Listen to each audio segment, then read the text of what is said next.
Estamos en una sesión más de habilidades comunicativas, módulo científico, y vamos a desarrollar una temática el día de hoy. Vamos a ver cuál es. Pero antes de eso, les traje 5 preguntas en las cuales ustedes deben responder.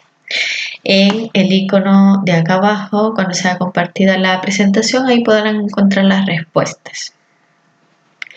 Entonces, vamos a responder cada una de las preguntas vale un punto, así que ustedes tomen nota ahí en un cuaderno o en una hoja a ver cuántos puntos de estas 5 preguntas se van a sacar.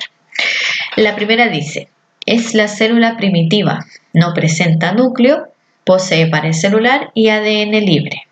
Rojo, azul, amarillo o verde. ¿Cuál es la respuesta correcta? Súper bien, exactamente es la respuesta roja, es decir, la célula procariota. La número 2. La siguiente imagen muestra la secuencia de un experimento que se realizó en un ratón. Pueden ver, ahí está el ratón, se extraen células del hígado, se hace el cultivo y hay una expansión de cultivo celular. En relación al experimento, ¿cuáles de los postulados de la teoría celular están presentados? ¿Rojo, azul o amarillo?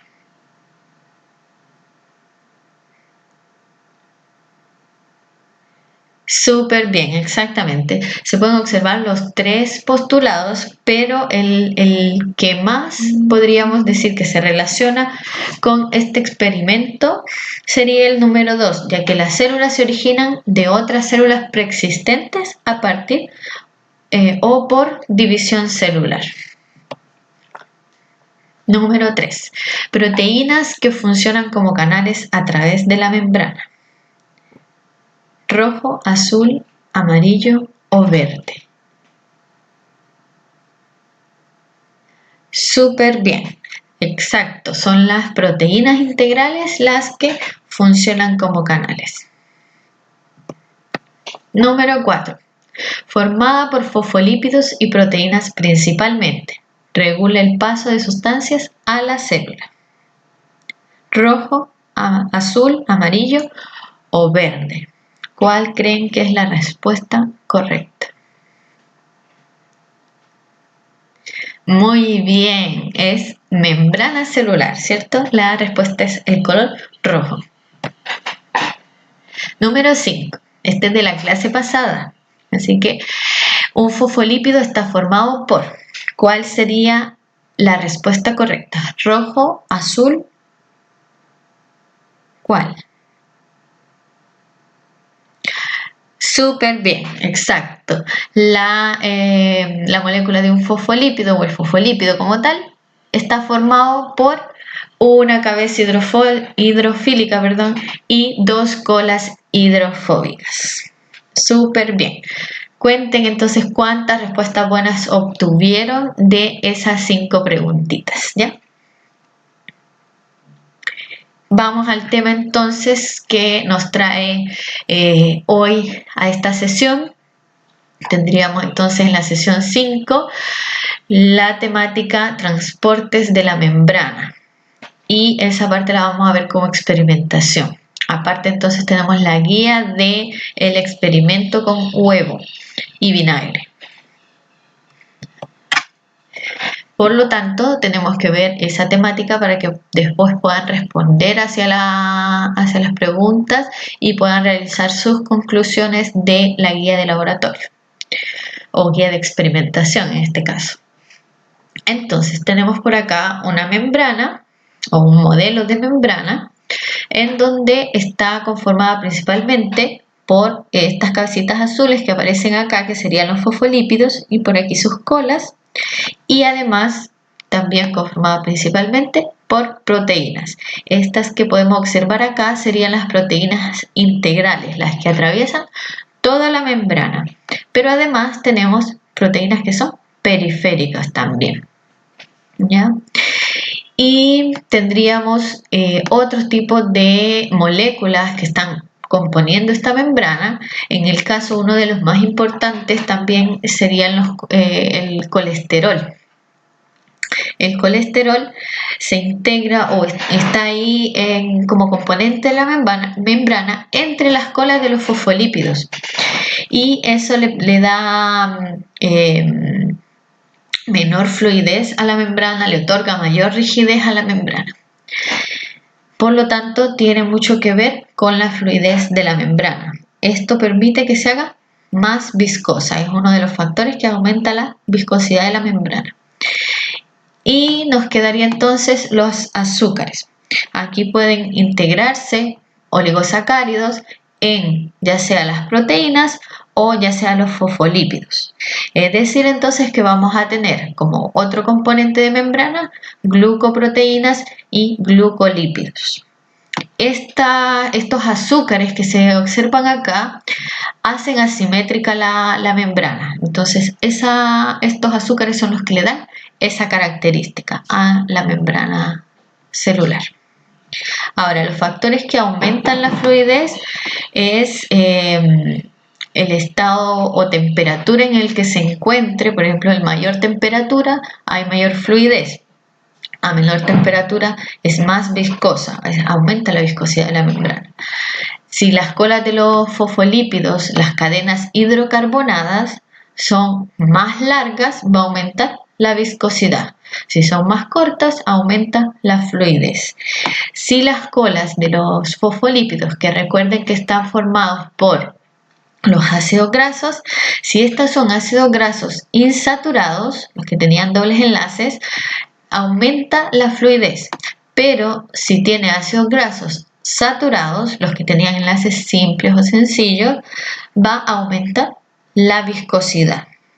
Y, como les comentaba al inicio, el colesterol también es otro factor que puede disminuir en este caso. Entonces, si encontramos colesterol en la membrana, esto va a aumentar la viscosidad. Pero si tenemos poco o no hay colesterol en la membrana, va a aumentar entonces la fluidez. Según todas esas características que les mencionaba, entonces las podemos recopilar en esta tablita, en este esquema que les muestro acá. Entonces, tenemos que los fosfolípidos se organizan en una doble bicapa lipídica, como lo observábamos antes. Tenemos una monocapa hacia arriba, una monocapa hacia abajo, y estos entonces se organizan como una doble capa.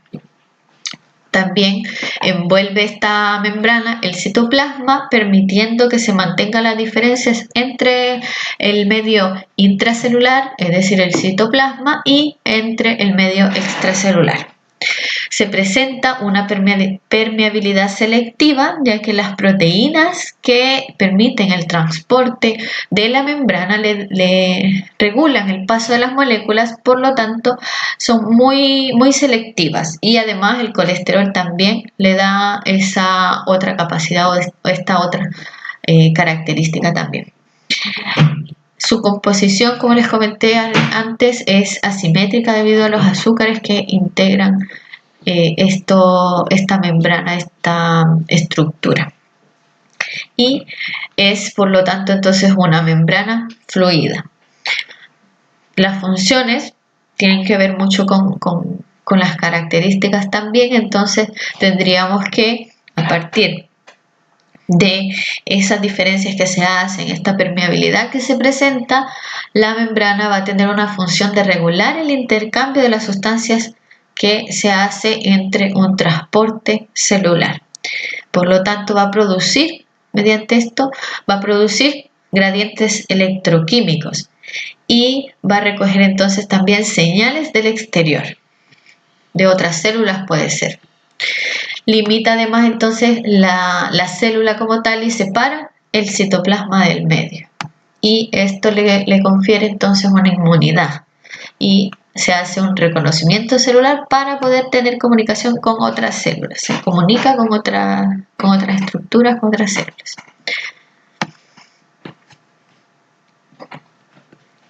Ahora, ¿cómo lo hace? Lo hace a través del intercambio de sustancias, como ya lo mencioné, y ese intercambio de sustancias a través de la membrana o de moléculas, en este caso a través de la membrana, se da bajo dos modalidades o bajo dos tipos de transporte. Uno va a ser pasivo, donde no vamos a utilizar energía o no va a haber gasto de energía, y el otro va a ser activo, donde sí se va a requerir un gasto de energía. El transporte pasivo va a ir a favor del gradiente de concentración, es decir, si yo tengo mayor cantidad de moléculas de sodio, por ejemplo, dentro de la célula, va a ir el movimiento de estas moléculas hacia afuera de la célula, donde hay menor concentración. Pero si es al revés, si tengo mayor cantidad de moléculas de sodio fuera de la célula, entonces este sodio va a ingresar a la célula, porque siempre va a ir a favor del gradiente de concentración. Por lo tanto, no vamos a hacer uso de ATP, no vamos a hacer gasto de energía. Y generalmente siempre va a alcanzar el equilibrio. Mientras que en el transporte activo va a ser todo lo contrario. Este va a ir en contra del gradiente de concentración. Por lo tanto, si hay mayor cantidad de iones sodio fuera de la célula, entonces estos iones sodio van a salir de la célula, porque va de una zona de menor concentración a una zona de mayor concentración de moléculas.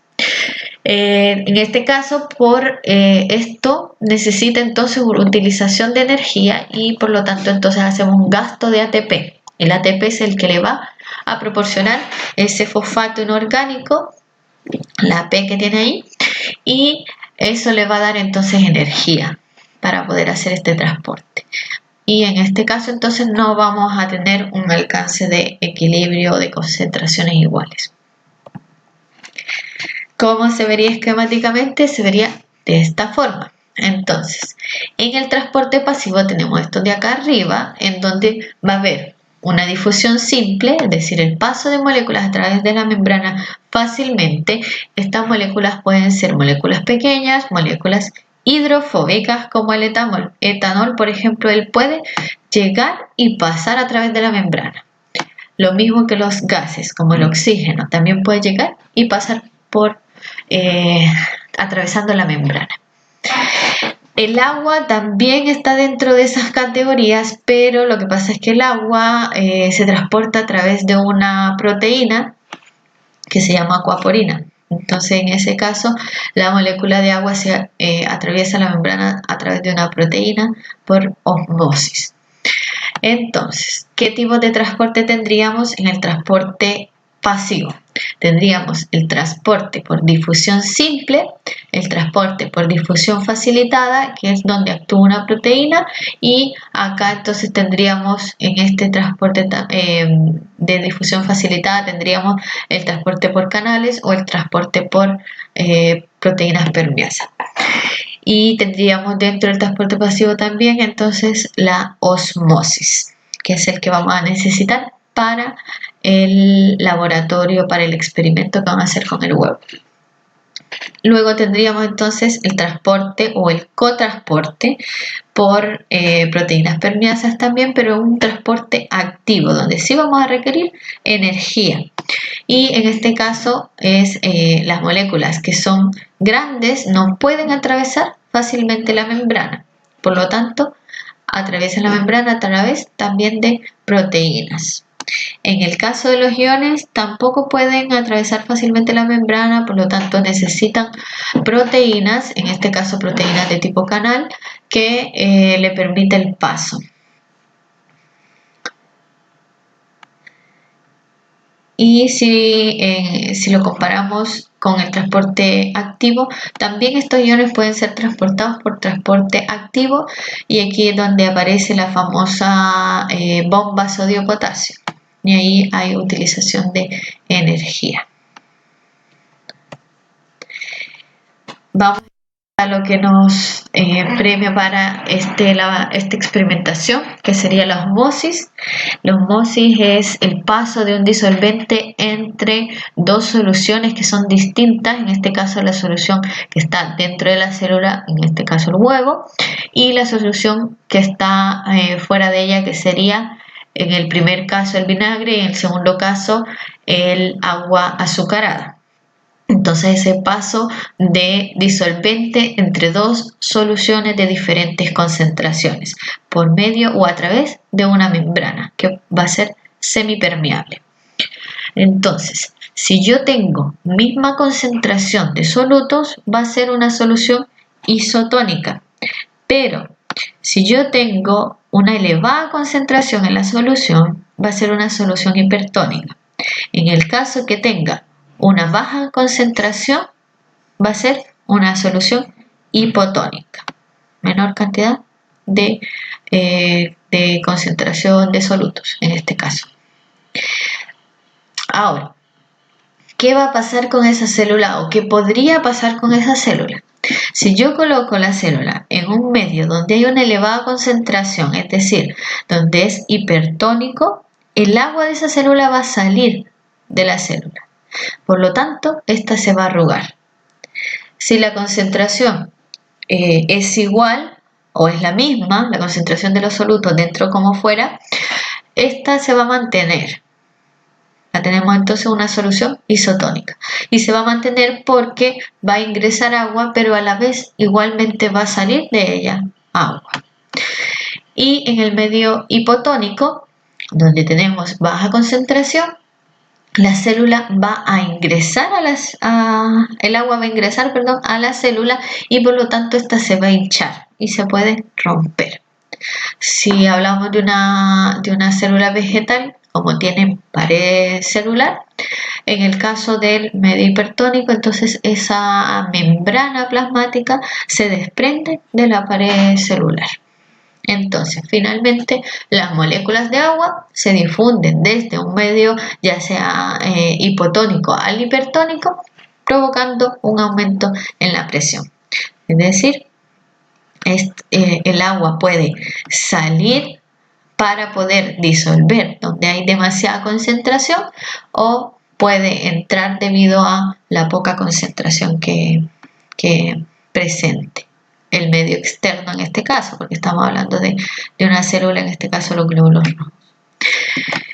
Bien, preguntas. Vamos a hacer unas preguntas tipo Kahoot como lo hicimos al inicio para ver si recuerdan todo lo que comentamos ahora, si vieron todas las características y funciones de la membrana. Estas son 4 preguntas, lo mismo, anoten en un cuaderno, en una hoja, las respuestas correctas que van obteniendo. Tendríamos entonces que cada respuesta vale un punto. La número 1, la membrana celular sigue un modelo de mosaico fluido ¿por qué? Rojo, azul, amarillo o verde.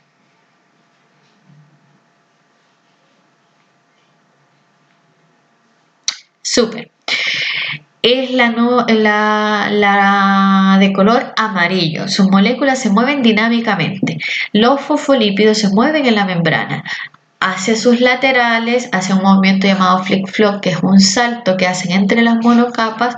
Por lo tanto, la membrana es dinámica, se mueve. También hacen una rotación en su mismo eje. Entonces, ese mosaico fluido se da porque las moléculas se mueven dinámicamente. La número 2. La función del colesterol en la membrana celular es rojo, azul, amarillo, verde. ¿Cuál sería? Súper bien, la amarilla sería regular la fluidez de la membrana.